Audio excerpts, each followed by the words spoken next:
Hi, and welcome to English Learners with Healthcare Essentials. Meet Bill Watson, who teaches Healthcare Essentials in El Centro. Since his school is so close to the border, many of Bill's students are new immigrants to the United States.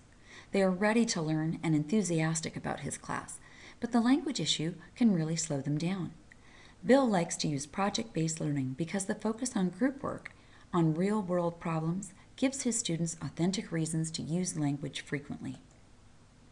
Bill likes to start the semester with a project, Nursing as a Career, a STEM-integrated project written by Jacqueline Kearns, Christy Banowitz, and Sherry Coburn. It's a great introduction to the course and the career of nursing, with infused, hands-on skills like learning to take vital signs. Having hands-on learning allows students like Alicia to demonstrate her understanding with her actions, as well as her words.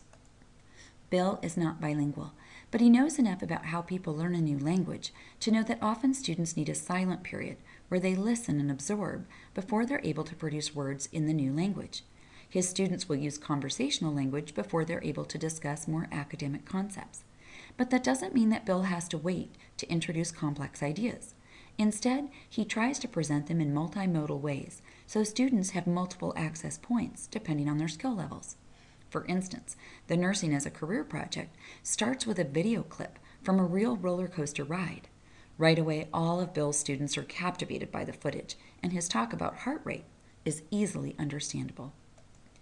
Bill is also aware of the negative effects of the affective filter, inhibiting students like Marisol from trying new words because she worries about making a mistake and embarrassing herself.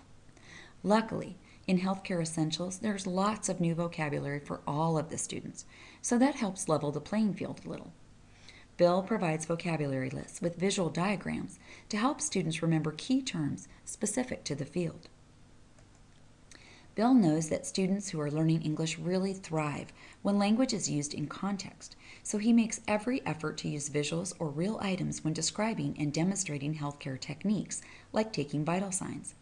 Students like Danny seem to appreciate the many opportunities for students to talk and practice their language skills. Bill attended a professional development workshop in specially designed academic instruction in English, or SDAIE techniques, and has found that they work really well with all of his students, not just his English learners. One of his favorite SDAIE techniques works well for students like Ivan and Marietta. Working in pairs to discuss new learning before they share with the rest of the class seems to really help them participate more fully in the coursework. It's a technique called Think, Pair, Share, and it reminds Bill to provide thinking time before pairing students to share with each other and then share with the class. English learners like Marion need that extra thinking time because she's translating in her head. She was an excellent student when she lived in Mexico City and finds it very frustrating to struggle to communicate now that she lives in California. Bill remembers how he felt when he was in Italy last summer, using his phrase book and smartphone to try and find a certain cafe in Venice. Keeping that experience in mind helps him be supportive and encouraging.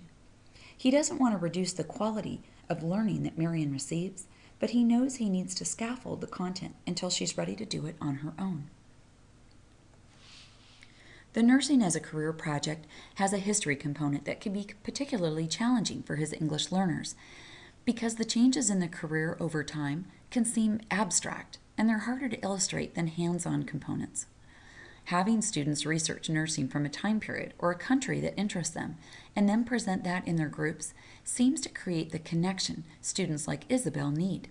It turns out that Isabel's grandmother was a nurse in Acapulco during the 70s, and the pictures that Isabel brought into class of her were literally worth 1,000 words. Bill uses the health, science, and medical technology knowledge and performance anchor standards in addition to the Common Core standards and the English language development standards as a starting point for his curriculum planning. He finds that reading the standards helps him focus on the skills his students need. He also actively asks his students about what they want to know and need help to understand. Having them direct their own learning facilitates student buy-in and their active participation. Thanks for watching.